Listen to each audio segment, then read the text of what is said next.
घर का बंटवारा। अरे विनोद, तूने हलवाई को सारा सामान तो दे दिया है ना? अक्षय की शादी में कोई कमी नहीं रहनी चाहिए। आखिर सबसे छोटा भाई है तुम सबका। हाँ माँ, आप चिंता मत करो, मैं पूरा ध्यान रखूंगा। मंगल बेटा, तूने तो कहा था कि फूल का ऑर्डर दे दिया है, यहाँ तो फूल पहुँचे ही नहीं। अब क्या बहू की विदाई के बाद फूल आएंगे? माँ, मैंने अभी बात की है फूल वाले से, वो रास्ते में ही है।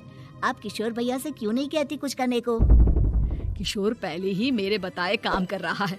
पास के सभी रिश्तेदारों और मोहल्ले वालों को कार्ड वही तो देकर आया था। रिसेप्शन के लिए हॉल भी उसी ने बुक किया था। टेंट कुर्सी वालों को भी तो वही देख रहा है। पर कई मोहल्ले वाले तो हमारे भरे पूरे परिवार से जलते भी है, उन्हें बुलाने की क्या जरूरत थी? बेटा, शादी ब्याह में तो बुलाना ही पड़ता है, नहीं तो लोग क्या कहेंगे। दादी दादी देखो ना, हलवाई अंकल हमें लड्डू नहीं दे रहे, आप इनको डांटो ना। अरे चैन सुख दे देना बच्चों को लड्डू, क्यों तंग कर रहा है इन्हें?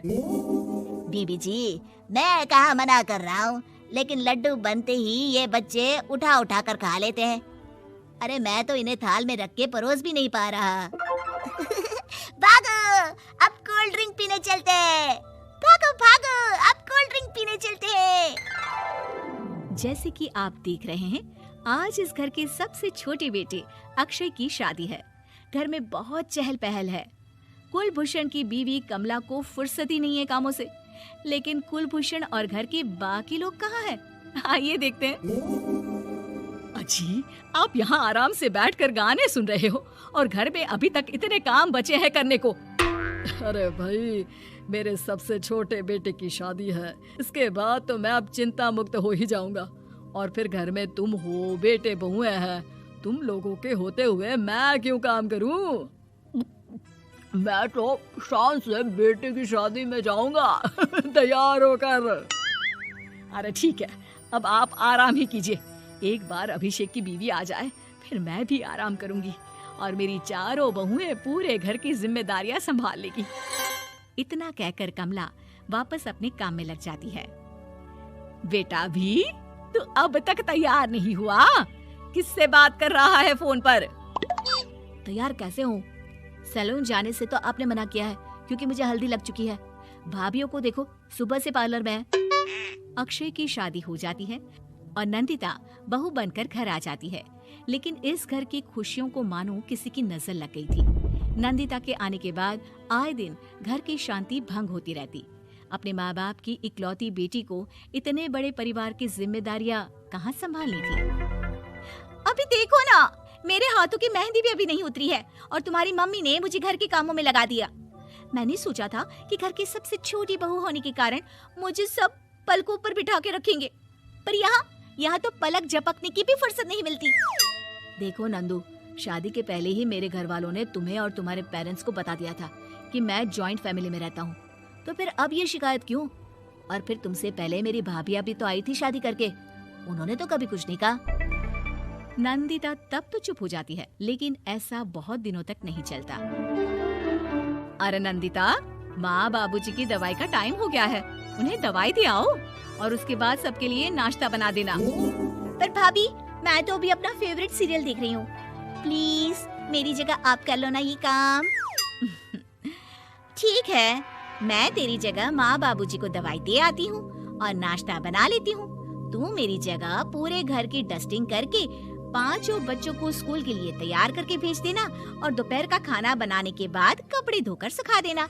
उसके बाद हम दोनों मिलकर बाजार जाकर सब्जी ले आएंगे, फिर डिनर की तैयारी कर लेंगे और उसके बाद बस बस भाभी, मैं माँ बाबूजी को दवाई देकर सबके लिए नाश्ता बना देती हूँ। हे भगवान, ये कहाँ लाकर फंसा दिया मुझे।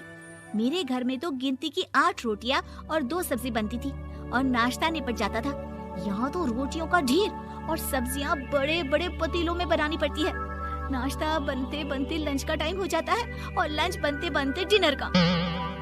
अभी मुझ में तुम्हारे पूरे परिवार का नखरा उठाने की और ताकत नहीं बची। मैं ऐसे नहीं रह सकती। अरे तो क्या चाहती हो तुम?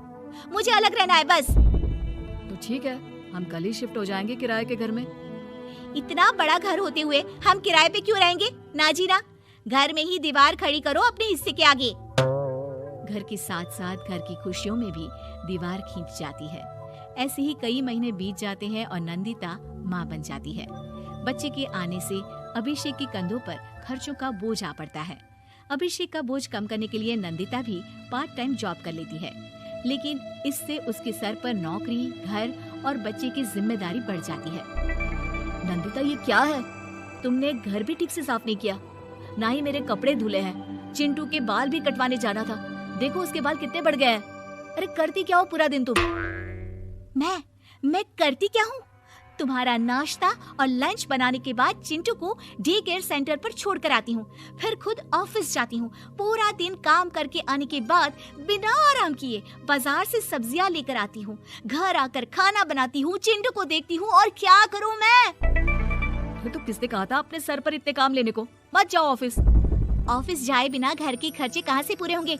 चिंटू की डे केयर का खर्च, उसके लिए बेबी फूड का खर्च, प्रेस वाली का खर्च, ये सब तुम्हारी सैलरी से होता नहीं है।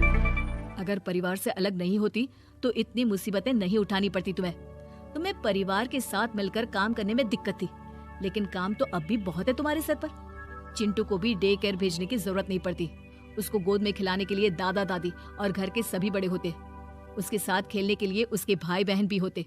मेरे तीनों बड़े भाइयों के बच्चे भी बड़े हुए हैं, लेकिन बिना महंगा बेबी फूड खाए, क्योंकि मेरी माँ और भाभियाँ बहुत अच्छे से जानती है कि बच्चे को क्या खिलाना चाहिए। बिजली के बिल जैसे खर्चे भी सब मिलकर बांट लेते थे, लेकिन तुम्हें तो सबसे अलग रहने में ही मजा आता है, तो अब शिकायत क्यों करती हो? बस करो अभिषेक, बस करो। मैं मानती हूँ कि मैं गलत थी। मेरे एक गलत फैसले ने हमें बिल्कुल अकेला कर दिया है सबसे।